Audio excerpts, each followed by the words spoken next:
inspiring entrepreneurs to rise, innovate, and create lasting impact. And today I have my special guest from a C-suite burnout to thriving teams, helping leaders build cultures that put people first, none other than Miss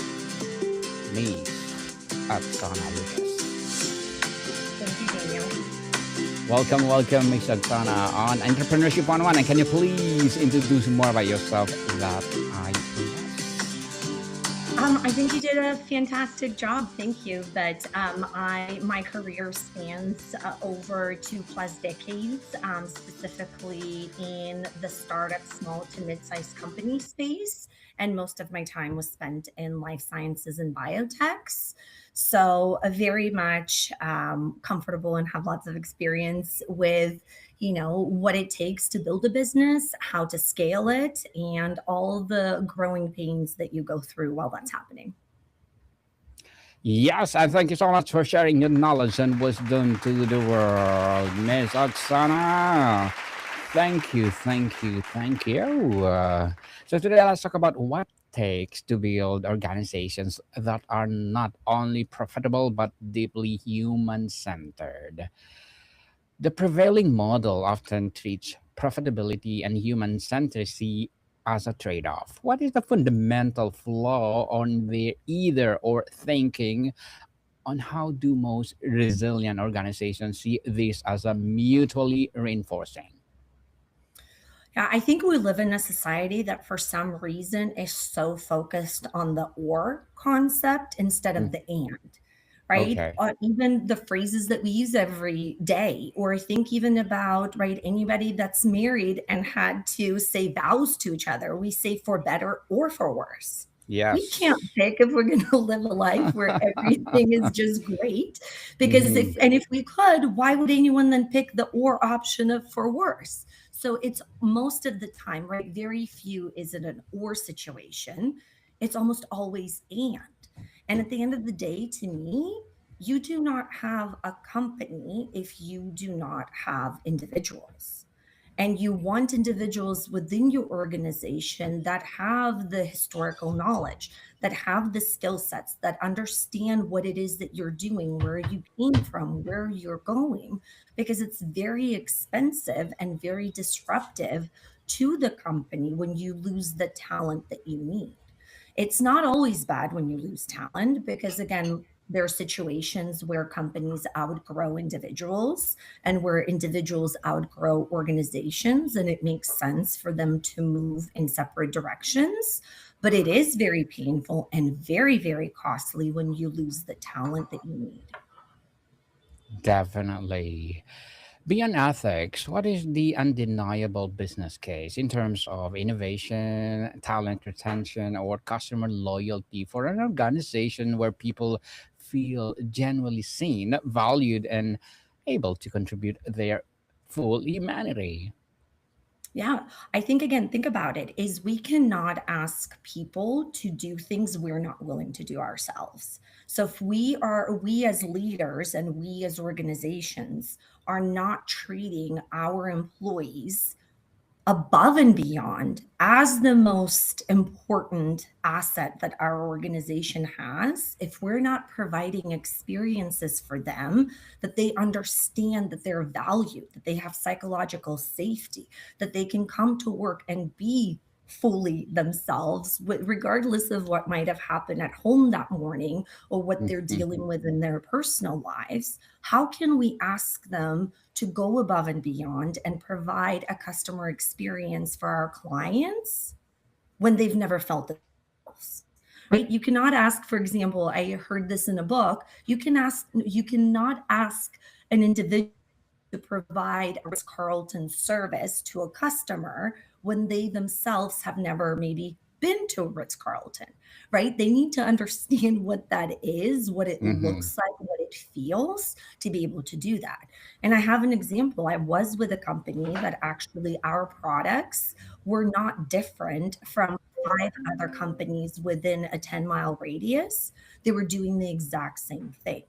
What was different about us is our culture and the way that we treated our people. And because of that, we had the highest retention for our clients. We had the highest quality rate of any other company in the area. And that's what made us different. That's why clients chose to work with us. And by the way, we were not the cheapest option. We were actually one of the more expensive options, but the clients knew that they could trust us. If a mistake happened, it was going to be handled. It was going to be handled correctly. It was going to be handled efficiently and timely. And that again, we cared about them and the patients that they were serving. Interesting, Miss Oksana. For a leaders step in a traditional metrics-driven management, what is the first most difficult mindset shift they must make to even see the possibility of a different model? The too busy. I don't have time for it. I think we all have heard that phrase more times than Yes. we can probably count. And if we had a penny for each time that we heard it, we'd all, right, be probably on our own private island right now. But that is the phrase that I think is now the default justification that most leaders use. And I challenge that. I challenge leaders that say they do not have time to have check ins, to have one on ones with their direct reports, to have those conversations and to build trust and relationships. Because if they again pause and really calculate the amount of time that they spend emailing somebody, texting them, right? Slacking, using Teams, whatever the communication channels that you use to try to get an update, a status update on a project, to try to get an understanding of whatever might be happening with a certain initiative.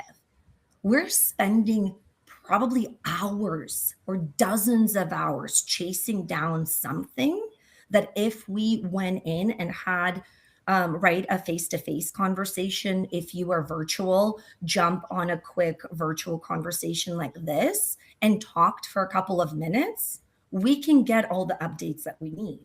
So I think the again the excuse of we're too busy does not actually justify it, and it does not work because we're spending more time chasing things that we can get an update on if we again just and actually cared about our employees and spend that time together with them.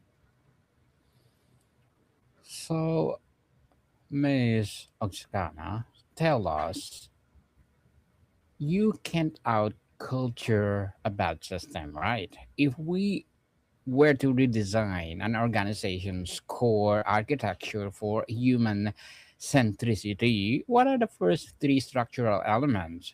Just like meeting rhythms, decision rights, or feedback loops that must change.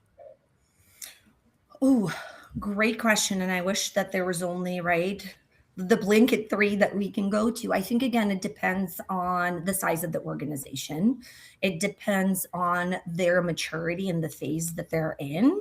And it depends, again, how many employees you have. Because, of course, right, being able to initiate a change in a company of 20 people is going to be very different than trying to initiate a change in a company of thousands.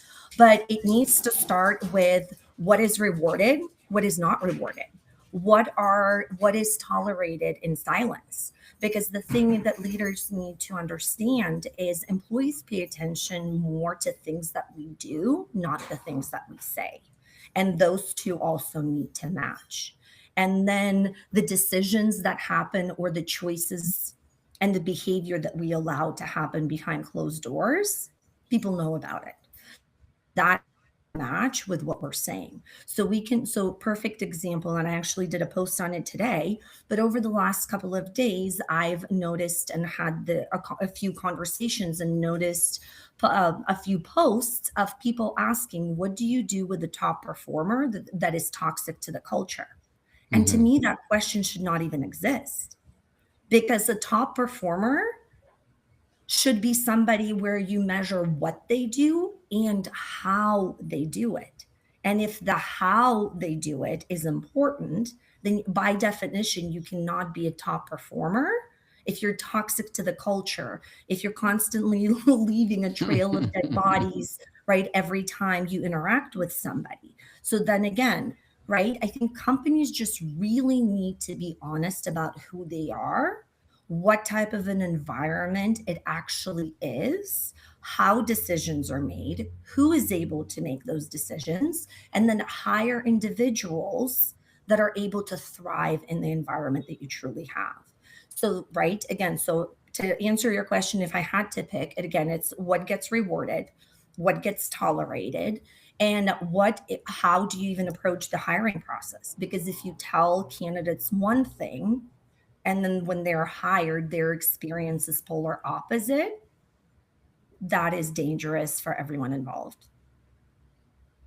Definitely, Miss Oksana. Psychologically, safety is the bedrock, but it's often misunderstood as being nice. What are the tangible leader driven actions that create safety for a decent, creative rest and vulnerable conversation?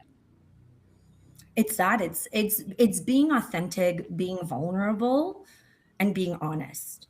And when I say even honest, I completely also understand that as leaders, and depending on your level within the organization, also depending on if the organization is public, if it's not, if there are again certain things that are happening within the company that are highly confidential, you are limited to what you can share with your teams. But I think the ability to be able to share what you can and focus more on over communicating is what's missing. I think we also, as leaders, because when we're involved in so many more discussions than our teams are, we take for granted how much of that foundational knowledge we have that our team members do not. So, again, psychological safety, it's not about being nice, it's about being honest, and it's about taking everybody on the journey and giving them opportunities to be part of it versus decisions happening to them. It's bringing them along when it's appropriate. It's being able to communicate in multiple ways very frequently, especially when you're going through a lot of change, what's going on as much as you can.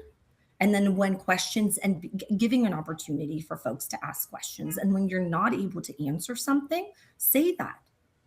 I am not at liberty right now to be able to answer that question. As soon as that changes, I would be right happy to share additional information. And if you do that often and you do that again honestly, not because you're trying to avoid a difficult conversation, that is what starts building psychological safety, and folks can openly ask and bring up things that are on their mind to give you the ability to engage in a conversation with them versus assuming. Very well said, Miss Oksana. Very well said indeed. And most organizations are designed for efficiency and predictability. How does a human centered design balance the need for coherence and results with the inherent messiness of human collaboration and creativity? I think it all comes down to also the important part that's missing is who's involved in the decision making. And a lot of times, if we think about it, right, it's the higher you are in the organization, that's where you're making decisions. But are you bringing in, again, individuals along the way who those decisions are going to impact?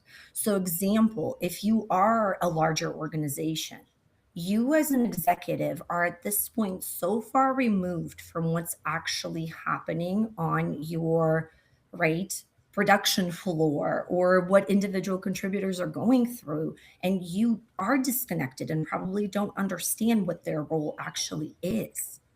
I think, again, for some reason, we're so terrified to ask people to be part of the solution, and we're trying to resolve all of the issues and come up with answers ourselves. Why not try to bring them along? Why not try, for example, if you need to, I don't know, let's take the manufacturing floor, for example. If you need to figure out a way to cut cost and maybe, right, realize a 20% um, reduction in your spend, why not go to the manufacturing team and tell them? This is what's going on. We need to be able to figure out a 20% reduction cost in the next 4 months. We would love, because you are the ones doing the job, you understand the process. We would love your take on what are all the ways that we can accomplish that. I think the more we do that, we will be shocked at what our right team members will come back with. And an excellent example that comes to mind is Emma Grade, and I'm probably butchering her last name, and I apologize for that, but she's the founder of Good American. She's a partner in the company Skims. So, with Good American, on her podcast, she talked about how she, in one of the company meetings, talked to all of her employees about AI. And she said, Mm-hmm. look, AI is here to stay. So we can either resist it or we can figure out how to incorporate it into what we do. And instead of being prescriptive and her telling each team of how they should use it, instead she did a company challenge. And she said, I want each function and each team to use AI, incorporate it in what you do, try to solve the problems that you're constantly facing, and then at the end we're all going to present and share with the rest of the organization of how you incorporated it and what the results were, and we will vote on who the winner is. Guess which department won? Well, the HR. HR Accounting. department. Accounting. Accounting. Oh, wow. Exactly. And it's funny because she said herself that she would have thought it was customer service or marketing or somebody else. She would have never thought about the accounting team. And Oh, wow. they consistently had an issue that was costing company hundreds of thousands of dollars. And it was a very manual process that also was reducing the customer satisfaction. And by giving again the team the autonomy and the free reign to be able to incorporate the tool into their every day to day without them being afraid of losing their job, with actually creating capacity versus efficiency to do more, they were able to solve this issue that's been going on forever and they could not tackle any other way, Mm-hmm. increase customer satisfaction, save the company hundreds of thousands of dollars, and everybody won. So that's what we need to do. We need to we want our employees to trust us, but we a lot of times don't trust them. And again, you can't ask people to do things you're not willing to do yourself. Certainly. Yes, certainly. And Ms. Oksana, how does leader cultivate a radical transparency without creating chaos and deep empathy without sacrificing accountability or the need to make hard decisions? I don't know where we went wrong, where we think those things are separate, right? Yes. We can still, it's what we have to say, and the message does not have to change, especially when it's a difficult decision. What we always need to be mindful of is our presentation. I think, again, every time we communicate with anybody, regardless of how we feel about them, regardless of whether we like them or not, we just need to have integrity. We need to treat somebody with dignity. And I think that's exactly what's missing, especially in the world right now where there's so many layoffs happening. Is companies that are announcing layoffs and folks are finding out through an email and then their access is shut down, that should never even be an option. I don't care how long it would take the company to do this correctly, but there's such a better way of doing it. I think again, we need to put the person that is going to be impacted by the news in the center and in the forefront, and think about the impact that the news is going to have on them. And then from there, figure out a way to still ensure that we're treating them with dignity, integrity, and that again, we do what's best for them, even when the decision is difficult. And you would be again surprised on when you do that and you do it correctly, how people react. I worked for a company where we unfortunately decided to offshore over 500 positions out of the US to another country. And this was Mm-hmm. during the time where almost nobody was doing that. We were a publicly traded organization, and normally all the layoffs that we did it just like everybody else. The day of, right, you get called in a room, you're told you're laid off, you get your paycheck, somebody's standing outside of the room, they walk you to your desk, you get a box, you pick up your right, pack your things, and you leave. This time, even because of the sheer amount of positions that were being impacted, and we needed individuals to stay on somewhere between 2 to 12 months, and we needed a lot of those individuals to train or actually help us hire the people that were going to replace them in a different country and help us train them, we decided to take a different approach. And we announced the news in a town hall. We brought everybody that was going to be impacted together. We gave them all the information we could. We shared with every single individual when their last day would be. We explained to them what their options and their benefits and everything that they would be receiving if they chose to leave that day, and what they would be receiving if they chose to stay through the time that we asked them to stay.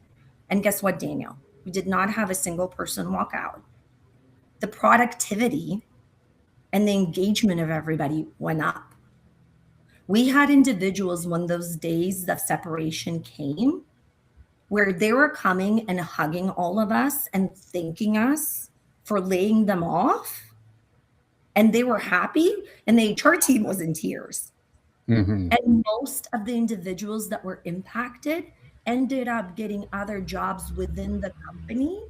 And most of them said that they were so used to the role that they were doing and they were just so comfortable that they were like, I'm comfortable, but I'm not happy. So, but I'm just going to stay, right? And I'll figure it out later. And us actually laying them off gave them an opportunity for them to be honest with themselves of what they wanted to do. And because they were going to have to look for another role anyways, they took a chance on those positions internally and were so much happier because now they were in the position they actually wanted to do. So that's the thing. We underestimate human ability to respond to things again with dignity and grace when they're treated with dignity and grace. Mm-hmm. Respect begets respect, as they said, Miss Oksana. And thank you so much for that empowering answer. And to wrap up our discussion for today, if you could wave a wand that have every leader embrace one core principle from this human-centered model, what would it be, and what the ripple effect you believe it would create in the world? Ooh, fantastic question. For me, I'm going to pick two. I would say authenticity and vulnerability, and I think they go very close together.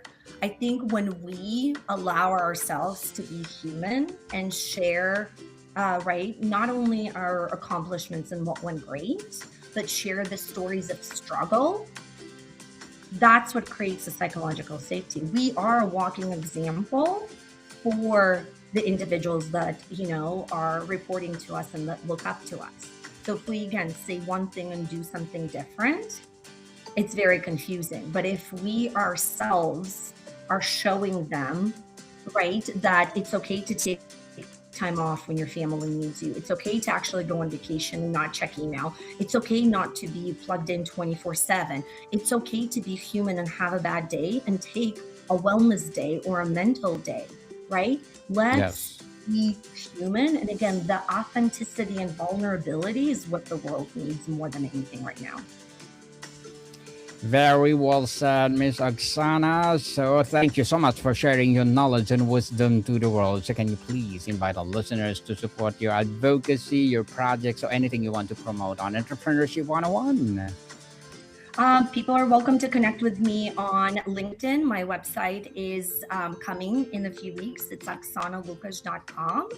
And I would love to, again, continue this conversation with anybody that wants to, keep going. And then anybody that wants to partner on, again, creating companies and experiences that are worthy of the talent. Let's absolutely connect and see how we can make that happen.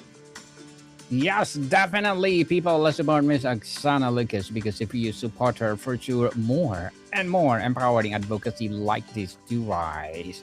So, Miss Oksana, thank you so much for your time. Thank you. Mordika people, see you soon.